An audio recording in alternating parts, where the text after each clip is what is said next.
Čau visiem! Mēs joprojām ejam. Nu jau būs 27 kilometri noieti. Un es eju čībiņās. Un iet vispār čībiņās. Nomainīja botas, jo tās... Kas tā bija tur? Sāp papēdis un tāda. Bet mēs ignorējam sāpes, ignorējam. Šādā te ceļojumā var iemācīties ignorēt sāpes ļoti. Jā. Arī citas vietas sāp, bet ir ok. Bet sajūtas kopumā ļoti labas. Laba kompānija, tāpēc.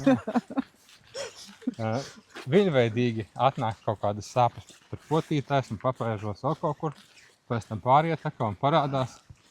Bet tā nekas traks nav. Tā ir mugura, man liekas, ir iesāpēs, ne?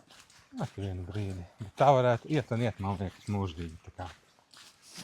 Vienīgais ātrums ir samazinājies no 5 km/h uz 4 km/h apmēram. Mums arī pauzītes bija daras. Mēs tā lēnāk ejam, biežāk iedzeram ūdeni arī. Jā. AI ieteica mums, kad mums paēst un kad mums atpūsties un kaut kādu plānu iedeva, bet mēs tā kā sekojam savām sajūtām un paņēmām pauzīti ātrāk. Mums gan viņš ieteica 5-10 minūtes, bet mēs laikam ilgāk. Pirmā pauzīte vispār mums sanāca kaut kāds 40 minūtes neplānoti, bet bija nepieciešams. Un tad otrā pauzīte mums bija kaut kādas 20 minūtes. Nu, līdz šim pauze ir bijusi mums stunda.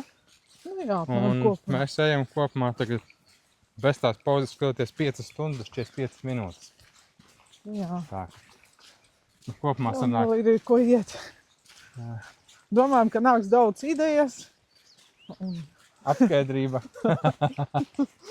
Bet vēl nav, vēl gaidam epifāniju. Vēl neesam piekusuši, vai ne?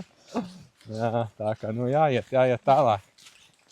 Mēs domājam tos 50 km iet. Brīžiem liekas, ka nebūs. Nu, vispār man pēc 5 km likās, ka jāņem pauze un viss, un vairāk nevajag filmēt. Un nezinu. Bet brīžiem liekas, ka viss ir iespējams. Jā. Tā ka mēs turpinām, sekojiet. Varbūt, ka mēs izmēģināsim aiziet laivā kādu brīdi. Tieši. Labi, čau. Man kājas sasapties.